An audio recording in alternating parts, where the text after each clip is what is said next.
Welcome to the podcast Hot Tracks with Cold Liquids, where we discuss the history, lyrics, and music of our favorite albums while drinking the best beverages. Each episode, one of us submits an album which we add to an ongoing ranking. At the end of the year, we will tally up each of our total scores to determine unequivocally which one of us has the best taste in music.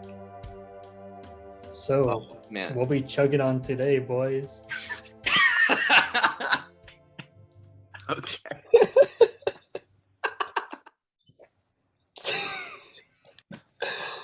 Well, today I thought in honor of the Pixies that I would just put a pixie stick into water. But I couldn't find any pixie sticks, and I went to two stores at like 10 o'clock at night last night, and I couldn't find them. So I was at Kroger and I found Sweet Tarts, and I'm like, I'll just smash that up and I'll put that in some water. And so just before the show, I took a rolling pin, Ziploc bag, just crushed it up, dumped it in some water. It kind of looks like the bottom of an aquarium tank, like the color of the rocks, mixed with like funfetti, but if it was water. So I haven't tried it yet, but for the listener, that is a fairly accurate description. It's actually not that bad. I mean, it's sugar water, so I can't imagine it's bad. It's an interesting, because I've taken so many Sweet Tart flavors and pounded them all together. It's very unique. I've got a different kind of sugar water here. It's just a crisp apple soda, and it's pretty good. It's like apple juice, but fizzy. So I'm drinking It's Our Thing, a raspberry sour from One Well Brewing in Kalamazoo, Michigan, home of Western Michigan University. Go Mustangs, I guess. Don't forget the Kalamazoo Air Zoo as well. And Kalamazoo College across the street. Oh. Shout out to Kalamazoo. Anything else? Any Kalamazooers? All right. Well, shall we dive in? What's our album today? All right. So this week was my turn to pick the album, and I decided on Doolittle by the Pixies. This album was released in 1989 and had a production budget of $40,000. It peaked at number 98 in the American charts and number 8 in the UK charts. And just some background on the band. The Pixies formed in 1986, and they're made up of Black Francis on vocals, Joey Santiago on lead guitar, Kim Deal on bass and backup vocals, and David Lovering on drums. And I wanted to talk about a little bit of why I chose this album. And the reason that I chose to do this album, this album is a little bit different from the kind of music that I generally tend to listen to. It's a little heavier, and I wanted to figure out what it was about this album that I liked it, because it's a little bit different from my usual music tastes. And there's just something about this album that keeps me listening to this album on repeat, and it kind of just keeps drawing me in and back in, and I wanted to figure out what exactly that was. And also, I think Nick said he'd listened to at least a couple of songs in this album, but maybe not all the way through. And Austin said he's never listened to this album before. And so I wanted to get your guys' first impressions. Austin, if we want to start with you, maybe. Yeah, I would say that some of the earlier tracks on this album are kind of offensive to the ears.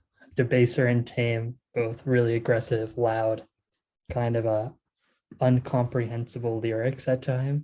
I still don't know if I completely understand the lyrics for Debaser, but I think as it went on in my 10 plus listenings of this album, I think they grew on me quite a bit. and found out that some of the songs later on are actually way worse.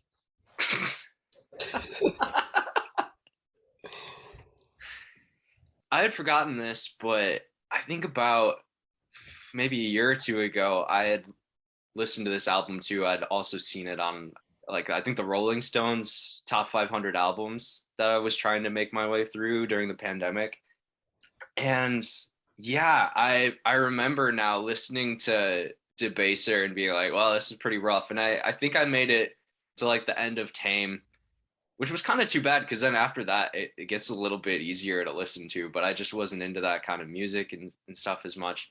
But I'm glad that I listened to it now, and gave it a chance and kept listening to it over and over again, because yeah, there's a lot to like in here too. Some of the guitar work I think is pretty great. I think my favorite is in Gouge Away. Some of the raking and like minor arpeggios. It just sounds really cool and unique. And I had some theories as to why you like this album so much, because one thing that I noticed was how prominent the bass is. There's a lot of songs, like I think the whole album starts with just the bass, right? Debaser. Well, The bass. unintentional, but yeah, and I just love that sound. Something about the way they mixed it, I think, gives it that crunch to it, where it cuts through the mix in a way that a lot of albums don't, and they just showcase that bass, and it's really fun. And it actually I was playing in a band last summer, and in true Pixies fashion, they just kind of needed a bassist, and so I picked up the bass. I'd never played it before really, and I got this really crappy bass. It was like $60 like at a used store or whatever, and it had that same kind of sound to it, and I loved playing on that because it's just like don don don, and it really reminded me of that for some reason. One of the things I found interesting about the sound mixing is that in the actual written music, there's a lot of things going on. Like there's a lot of clutter, but it all comes through very clean, and you can easily catch, you know, every distinct instrument that you are hearing. And all of them sound really clean. Like the drum sounds clean, the bass, like you said, is kind of like amplified and sounds clean. And then both of the guitars and Monkey Gone to Heaven, there's a nice little string line that cuts through, and you can hear all those very clearly. Yet a lot of the rhythms and syncopations are it's a little chaotic. If you were to print this onto a sheet, the sheet music would be a little bit chaotic. Yeah. But I think that's an interesting way. Yeah. The way that comes through is interesting.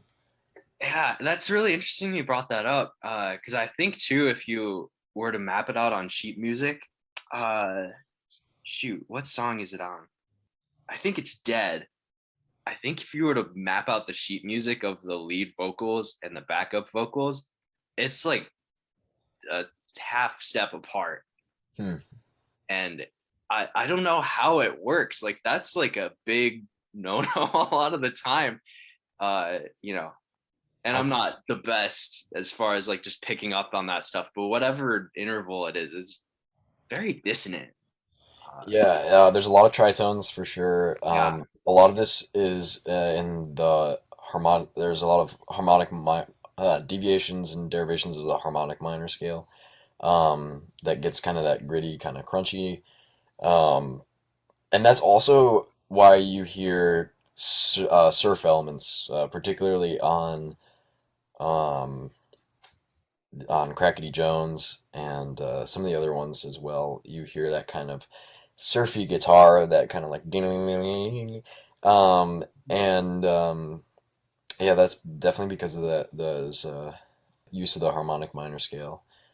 So yeah, I wanted to transition a little bit into some things that stand out to me about this album, why I like it, and then we can get into some of the things that you guys like as well. So for me, like Nick said, the first thing I hear like really stands out to me is the bass, and how amplified it is. But then also on top of that, you have these like searing guitar lines, and honestly, many of these are very beautiful, but they're played with a sort of rage. I want to like that makes it kind of like this just odd sound in a good way though. And there's lots of repetitive, long drone tones, like in "I Bleed," and those are juxtaposed with repeated, short, catchy riffs, like in "Hey." That juxtaposition is like I think one of the things I like the most about this album is, and just the guitar lines in general. And then one really, really cool thing that I found is that in a lot of these songs, the guitar line mimics the vocals during the chorus. But then during the verses, it plays a completely different tune. Like a backup kind of rhythm. And I just think that's a cool effect. Because right when you hit the chorus, and this goes along in my next point, is these screaming vocals a lot of times hit right at the chorus. And so right when you hit the chorus, you get these screaming vocals along with a searing guitar line that's playing the same rhythm, the same tune as those vocals, and it all just punches you. So a lot of these songs, like, you've got a nice soft chorus or soft verse, and then bam, you hit the chorus, and it's like a wall of sound, and it's a really cool effect. And I really like that. And then, of course, the dynamic shift are very. It's one of the things that the Pixies are known for, that I find very intriguing, similarly to those kind of sound wall that you get at the chorus. Yeah, I really liked the guitars quite a bit. I think the best is on "Here Comes Your Man" in the chorus, where it's the do do do do do do do. You know what I mean? Yeah. I like the little the call and response kind of in it, where it's like the little riff and then the "Here Comes Your Man." Yeah. I have that stuck in my head just all the time while I'm walking or working in Excel. Just probably the most memorable moment on the song. And I think probably the most memorable moment of their discography for most people. Yeah, and it's interesting. I think that "Here Comes Your Man" is definitely the most poppy sounding song on this album, but there's a lot of songs in this album that kind of have like a poppy undertone, which is weird for how non-poppy of an album this is. And I think what I at least attribute to that is that there's a lot of the lyrics, there's this like repetitiveness to them that like kind of pounds the idea into your brain.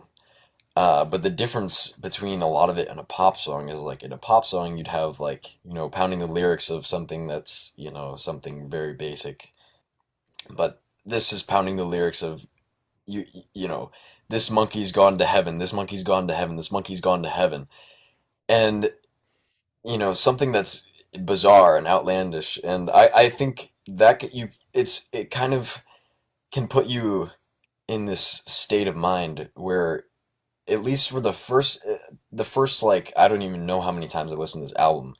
I didn't listen to the lyrics at all, and I didn't really have to listen to the lyrics. And it just kind of like puts you in this like almost trance or state of kind of just it just kind of goes in one ear and out the other. Um, Not to say that there aren't some really cool lyrics in here, which we will definitely delve into that a little bit later. But just it's just kind of that repetitiveness definitely gives it like a poppy feel, um, for something that's not pop at all. Yeah, I was thinking of like a very similar line there. And I think that that is part of their more mainstream appeal. I know that this album was kind of like, and you can hear it in the album that there's this conflict in the band of do we want to be just weird and punk or do we want to have like some pop appeal too?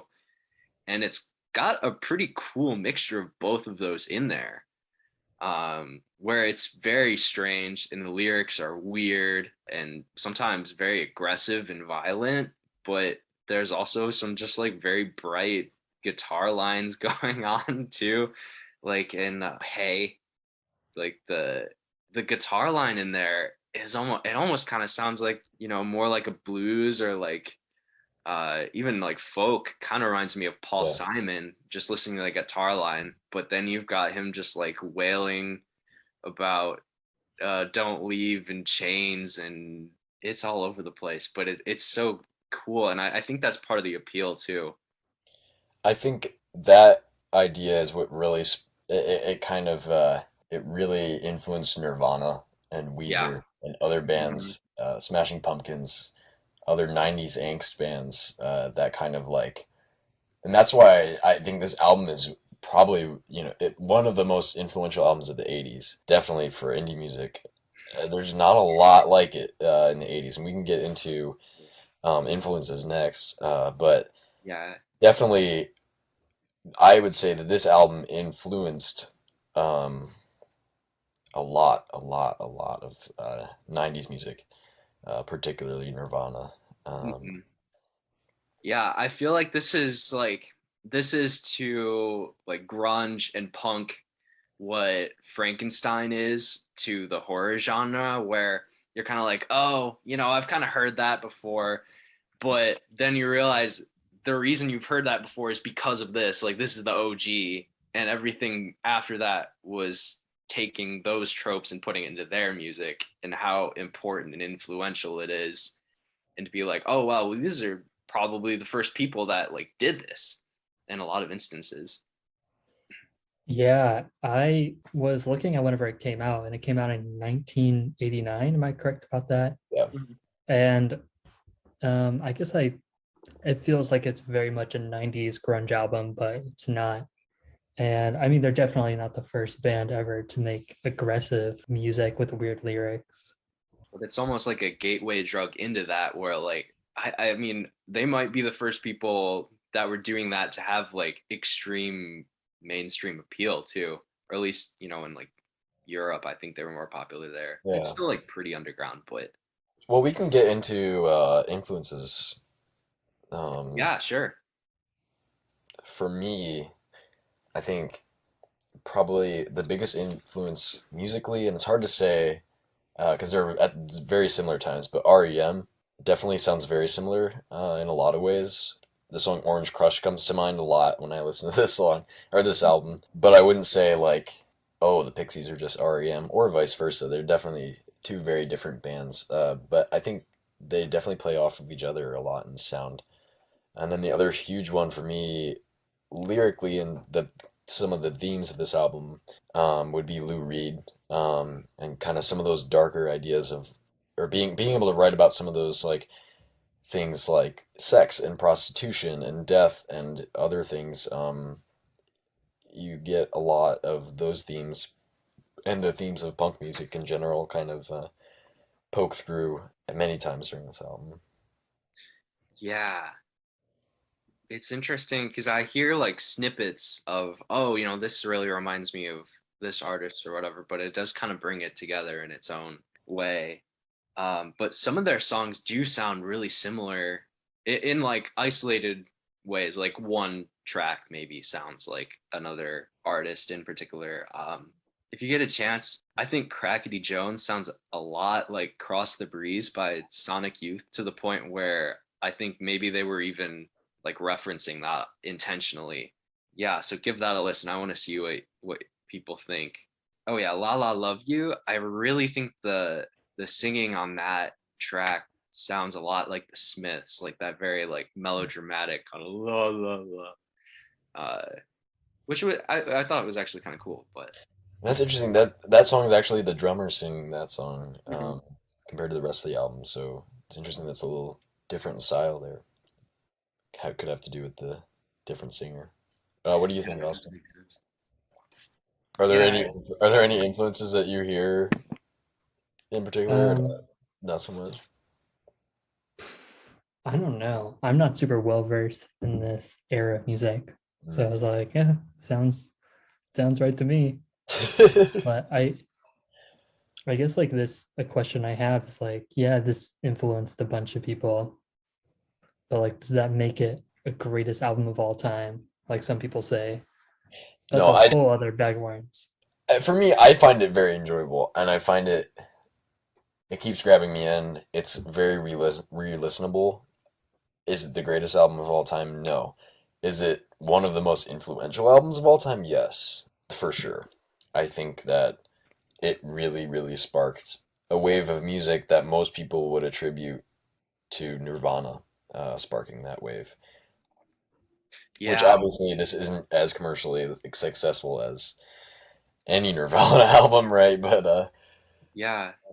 But still, I mean, it's, most people have heard of the Pixies, even if they haven't listened to all their albums. And and I think there's a reason for that. It's very influential. And I think it's kind of bringing that punk sound like more out of the underground to the point where we end up where it's more popular than like just basic rock music.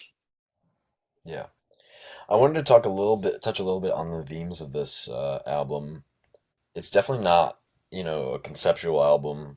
There's not one thing that's driving kind of the basis of the whole piece of art, but there's definitely some themes that run through it, and just some words that come to mind when I listen to this is dark, disturbing, gruesome, and primal.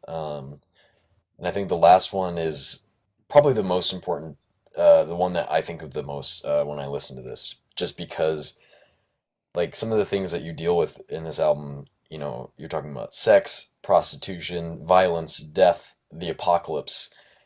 Those are very, very primal things that people think about very often, and that are very real world. And it's just that coupling those ideas with these screaming lyrics, searing guitar lines, I think creates a very cool effect. There's a lot of biblical references on this album as well, particularly in the song "Dead," is about the story of David and Bathsheba, and I find it very interesting that it's the story told from David's point of view, which is just a really unique take. Kind of reminds me of Sufjan Stevens with John Wayne Gacy. That idea of like getting in the mind of the person that did wrong, and writing, from the first person through that lens, it's a really interesting, very cool idea. And that song definitely stands out to me. Yeah, I also wrote about the biblical references and stuff too, particularly with the biblical violence, because there's also in Gouge Away that's happening too. And it's a really interesting idea because there are some really violent passages in the Bible, Old and New Testament, and nobody really talks about that, which is kind of surprising because this is like, I mean, regardless of your religion, the Bible is very influential on, literature and just culture in general. And that's kind of a part of it that is ignored. There's some really violent parts. And I just think that kind of adds some complexity to the conversation of the Bible. It's kind of hard to ignore those, if you go and I remember, I hadn't read the Bible in like a couple years or something, and this was a couple years ago. I was like, yeah, I just pulled to a random book, and I was like, oh, here's Judges, and oh my gosh, it is so brutal. And that's actually what they're talking about in Gouge Away. It's the story of Samson. He's like in this dungeon, right, and waiting for his hair to grow back so he'll regain his strength so he can take revenge on the people that imprisoned him there. It's a very brutal story. And they're torturing him, and he's gonna like tear the whole place down. It's kind of the same effect that you get from listening to this album, like where Yeah. it's like, oh, the Pixies, I've never heard that before. I'll listen to that. Whoa. And it's Yeah. kind of like Yeah. if you open up a random chapter in Exodus, you're like, Exodus, that's one of the biggest chapters of the Bible. Whoa. Yeah. It's kind of that same effect. I think the weirder reference is in Debaser, which is about like a Yeah. French surrealist short film. I actually did watch the scene that is referenced, and I instantly regretted it. Oh It's man, sorry an for you. eyeball getting sliced Ugh. open, and I just noped out. Um, Well, I mean, I feel like you kind of knew what you were getting yourself into. I find it hard to feel bad for you, but I appreciate that you took one for the team because I was not gonna do that. I did Yeah. not try. One thing that I found popped up a few times in this album as well is I think I mentioned it before, but the apocalypse and I think Monkey, at least in my mind, Monkey Gone to Heaven. The way I interpret it is that it's kind of like a sign of apocalyptic times. Basically, like there's in the '80s you have the environmental movement starting, and they talk about just some vague like toxic sludge burning holes in the atmosphere, referencing to the ozone and some of those uh, environmental disasters that were starting to form in the '80s, and just kind of the idea of like this could just be the end.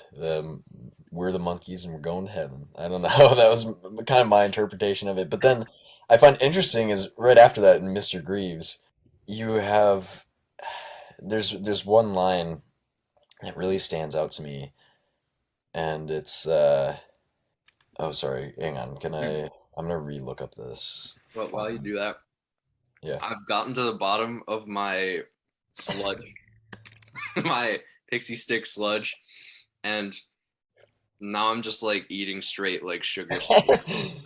It's something. It's powerful. Like my mouth is just like like puckering up. That is intense. Okay, I'm ready. I got the line up. I just forgot it. All right. There's one line that really stands out to me in Mr. Greaves, and that's line, I believe in Mr. Greaves, pray for a man in the middle, one that talks like Doolittle. And to me, like my interpretation of this line is he's praying that there's someone that can kind of act as an in-between, like a go-between. There's a couple different ways you can interpret it, but like there needs to be someone that could be a go-between between humans and God, that could be between humans and the rest of the earth. Someone that can talk, if you like Doolittle talks to animals, and we need kind of a way to talk to the earth like that to save it. I think is the way I interpret that line. Mm-hmm. That was definitely the line that stuck out to me most on the album. And it's interesting that obviously like the title of the whole album is Doolittle too, and that very much, at least in parts, like that middle stretch is a lot of talk about environmentalism and stuff, which it's cool that, because I feel like it could have gone a couple ways. They could have easily just called this album Debaser too, and I wouldn't have batted an eye. So it's interesting that they made the choice to put a monkey on the cover and call the whole thing Doolittle. Wait, it's a monkey? I thought it was a dog. I actually thought it was a dog too until the other day, and then I was like, oh wait, yeah, that's a monkey. That makes way more sense. Oh, I thought it was just like Definitely a a funky monkey. dog. Not to crap on the album art, because I feel like it's a pretty clear like monkey, and I mean, come on, Monkey Gone to Heaven. Yeah, whenever I hear that song, I think about Harambe. Really? Yes. I think of like the one meme of the orangutan on life support. I can't take that song seriously because every single time I hear the chorus, I just laugh. Yeah, man. I think about the monkeys, like where it's like Harambe's funeral, and they're all like dancing around. Well, and I think that's almost that could be a reaction that Black Francis is trying to get out of you too, is just laughing at the absurdity of all this violence. Mhm. Isn't it interesting that we're laughing about talking about apocalypse and death, and it's very interesting that we have that reaction of Yeah. this is humorous. Yeah. Well, maybe this is a good time to talk about the lyrics, because man, that was one of my favorite things about this album. is very different lyrically. You know, maybe it's similar sounding to other bands that came afterwards, but I don't know anybody that writes lyrics like this. It is so weird and violent. And the one of the most notable things I think is it just for the most part don't rhyme, which is bold. I mean, to try and write music for the radio that doesn't rhyme, and a lot of it doesn't have very much structure either, which it kind of frees it up to do that when you don't have the rhyme scheme too. And I think that's where a lot of the like repetitive hooks come from, is because if you want to have songs that people will remember, you still need to have some kind of lyrical hook.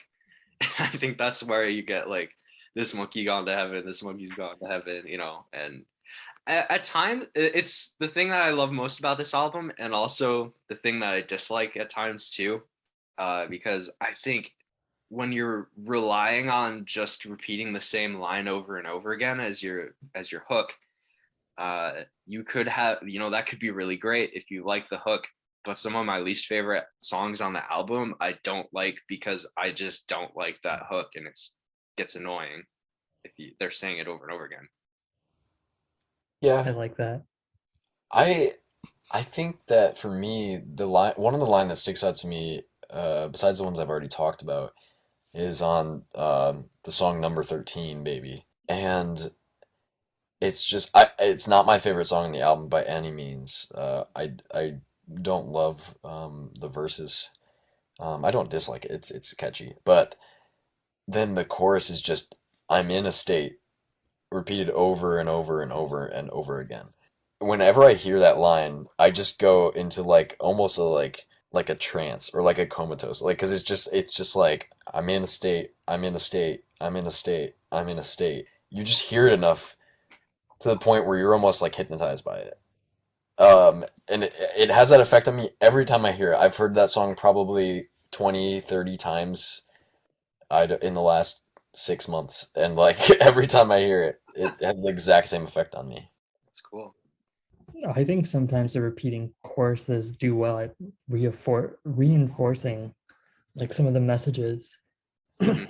I would say probably the best example is Waves of Mutilation, where it's like this wave of mutilation and they just keep on coming.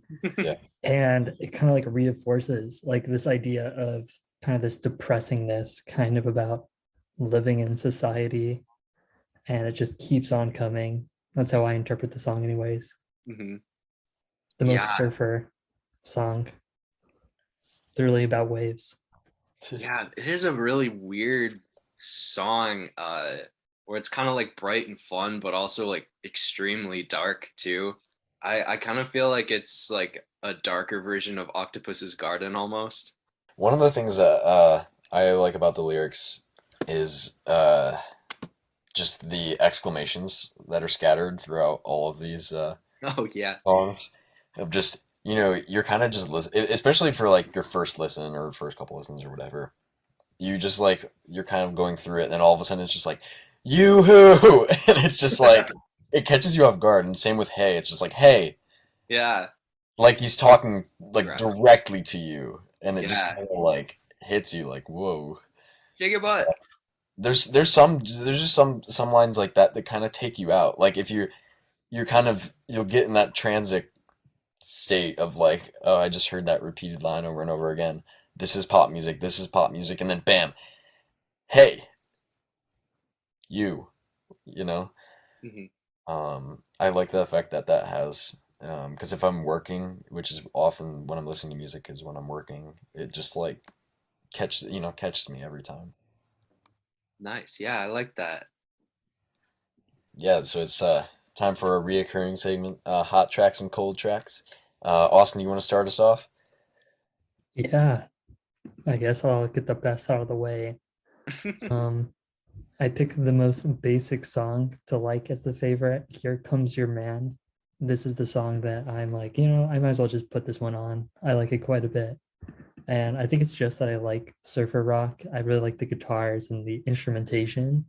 I also think it's probably the best vocal performance on the whole song. I don't know what it is, but it's just like something about it just really sends the lyrics home for me. But I also think kind of the lyrics are nonsense, to be honest. I like it's vaguely about earthquakes and well, I don't know if it's vaguely about earthquakes. There's the line big shake on the earth on the boxcar moving, big shake to the land that's falling down. So I guess that's a very overt. Um, I guess like the other thing is that everybody's homeless in the song, and there's the lyrics outside. There's a boxcar waiting outside. The family stew outside by the fire breathing. So pretty good imagery in the song also. Yeah. What's your coldest track?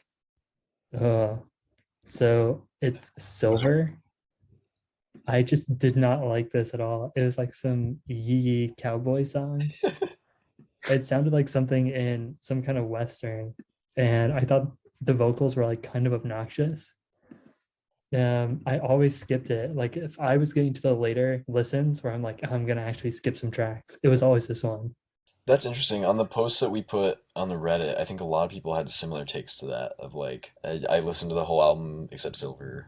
Oh Silver was really? my favorite. Yeah, I saw that a couple of times, which was odd to me. I kind of like the song. I think it's different than the rest of the album, which kind of makes you stop and think for a second. I get why you don't like it, but I'm gonna defend it. I think I kind of enjoy it. I think it's a nice change of pace, and it just kind of it hits you by surprise. And I kind of like the westerny twang to it, but I definitely get. There's a cool slide guitar effect on it too. Yeah, yeah. It's very gritty. I feel like the two tracks that stand out the most as being different than the other ones on this album would be Here Comes Your Man and Silver. And strangely enough, I feel like Silver kind of fits better than Here Comes Your Man. Yeah. Just Really? I feel because the it's opposite. still like Well, and acoustic-y, but it's still got that like grit.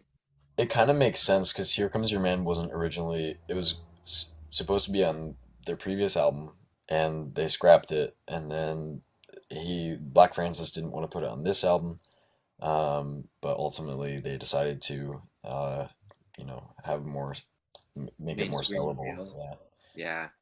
Yeah. Which I think it works fine. I like its placement on the album. Right after I Bleed, which is one of my favorites on the album. It's not my favorite, but I Bleed has a really cool vocal effect of like this like call and answer kind of like you get this echo, and it's just it's a really far out song, and then you go straight from like that weirdness and loud and screaming, and then it's like straight into this like poppy like Here Comes Your Man, and like I don't know, I find that part of the album is one of my favorite parts of the album, just because of that contrast is cool. Yeah. It gives it a Um, lot of variety, which I think if you didn't have those tracks in there, it would be just, it might be a little too much. Like, you don't want it to just be one note the whole time. Like, you gotta have some variety. And yeah, actually, it was kind of surprising. Also, in that Reddit post, a lot of people said Here Comes Your Man was their least favorite. Really? I'm Yeah. surprised by that. Or there I was a think lot of like, it's oh, this was the first one that I liked, when I was a kid or whatever. But now that I've heard it more, that yeah, I think part of that is because of the lead singer's stance on that song as well. They don't perform it anymore because it's too poppy, and I think that probably changes a lot of people's minds. People are like, but yeah, I don't know. I think it's a great song. yeah. Um, Oh, speaking of yeah. performances, there was a really cool performance somebody in that Reddit thread told me about. And yeah, I'll have like tweet a link to it or something. But a performance that they did in 2014 of Gouge Away, and it like skyrocketed that song to like near the top of my favorite on the album. Like it is really good. what are Um, your favorites? my favorites? Yeah. Oh, gosh, yeah, it was tough. I'm still like kind of like between two. I think my favorite is Hey. I thought it was very unique. I think I talked about the guitar line before. I think the production is really great. I love the like all the parts kind of come out. in their own way. But then they also kind of just let Black Francis kind of wail over it too. And I feel like this is his strongest vocal performance on the album. Especially the high point for me vocally on this album is when he says, "If you leave, I will surely die." And like the despair in his voice when he's singing that, like I believe him, you know? And it's heartbreaking, and just the themes of love and dependence and mental illness is really moving. I Uh, think the most interesting lyric in that song to me is "And Mary, ain't you tired of this?" is the sound that the mother makes when the baby breaks. And I feel like that line can just be interpreted in so many ways. And this whole song can be like there's just so many different interpretations of this song. mhm. But to me, I think that that is a reference to Mary Magdalene from the Bible. A lot of people think it's a reference to the Virgin Mary. It could just be a person named Mary that he's fond of. It could be, yeah, there's a lot of interpretations of this song.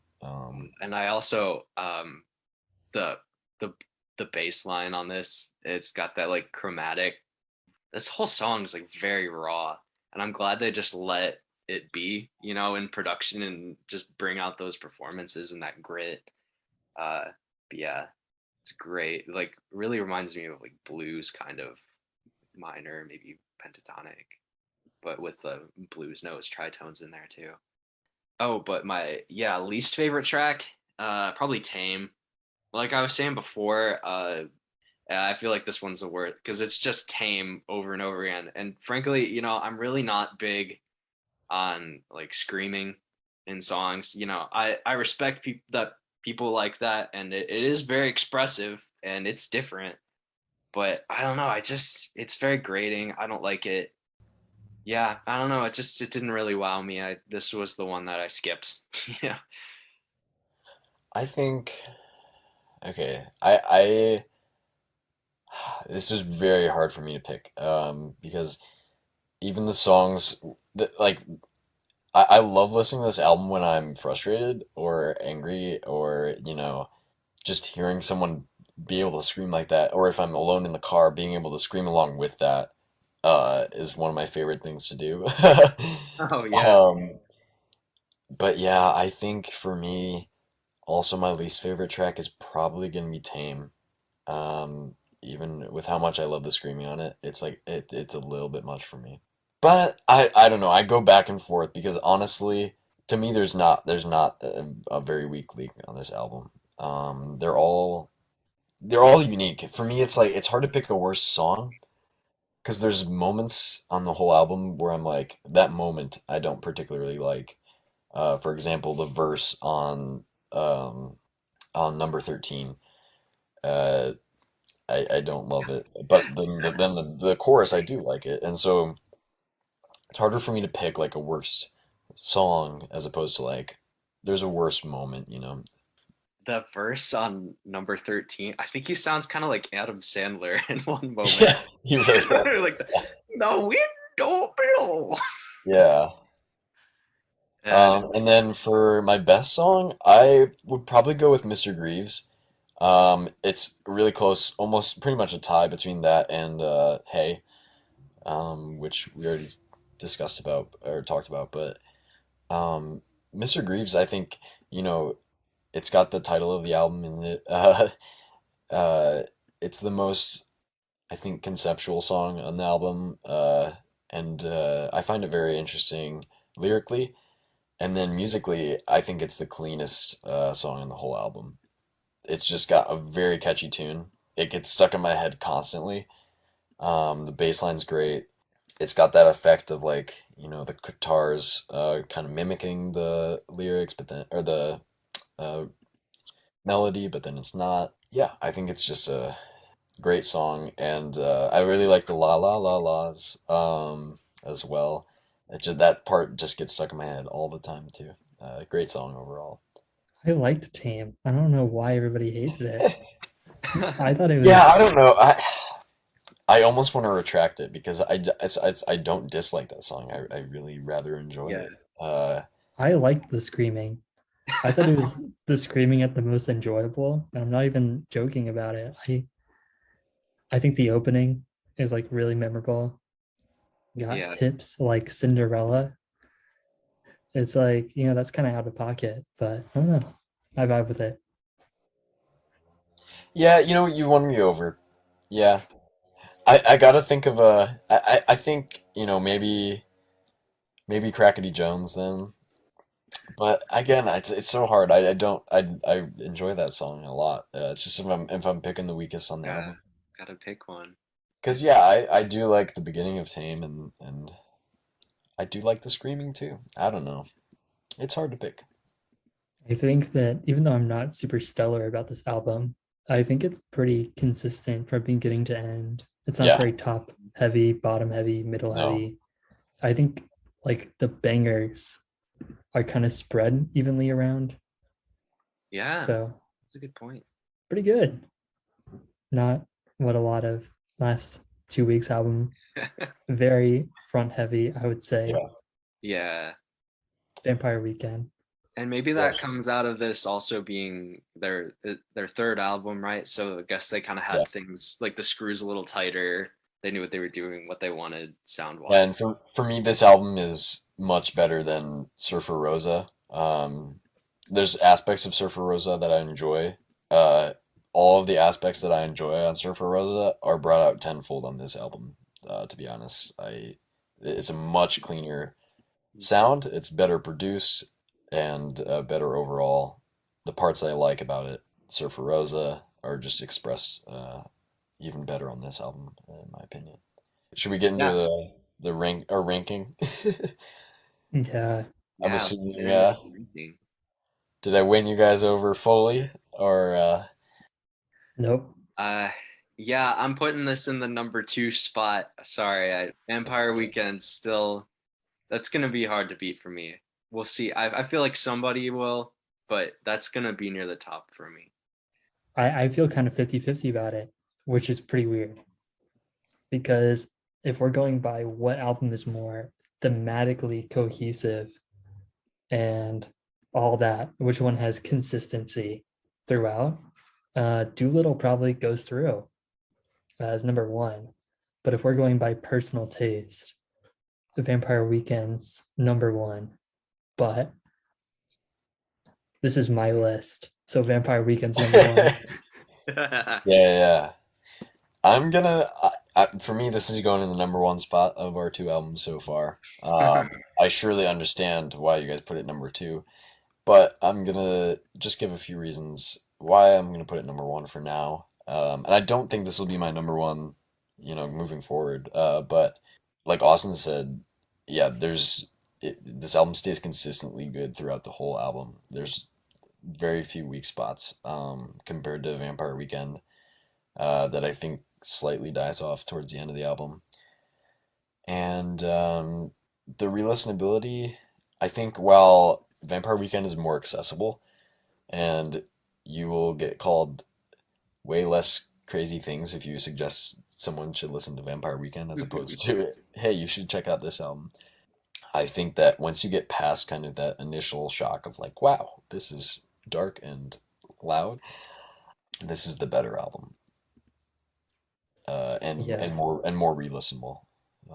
But Yeah, I I'm think really me and curious Nick, where it'll end up once we get like a big list going. I'm yeah, curious where I'm gonna end up putting it. I'm not I sure. also wonder. I think if you guys listen to this in the next couple of weeks, a little more over the next couple of months, you might find it grows on you even more. Because for me, It's it definitely has over the years. it's definitely like I've got some like Stockholm syndrome from listening to this over and over again because now I definitely fell in love with some of these hooks, man. It's a good album. So we'll see. yeah, I honestly it's so different that I don't even know what to relate it to. Yeah, I don't think I'm going to listen to it again. I'm going to be 100 with you. that's fair. I think I'll listen to some of the songs over again. I think I liked a couple of them quite a bit. Waves of Mutilation, Here Comes Your Man, of course, Debaser, but I don't think I'll listen to the whole album again unless I really want it do an audit of this ranking. Yeah.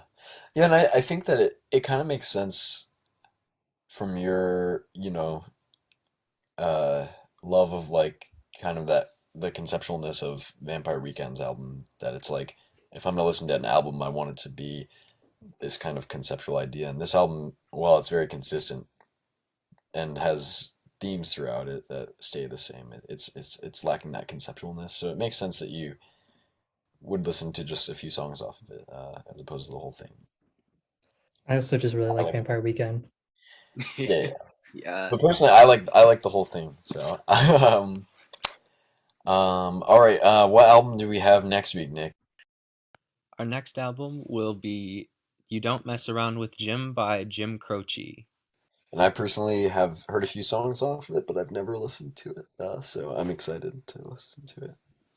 I have no idea what this album even is. Yeah. Well, you'll find out. It's a good one. Hey everybody, thanks for listening. If you liked this episode, be sure to like and subscribe.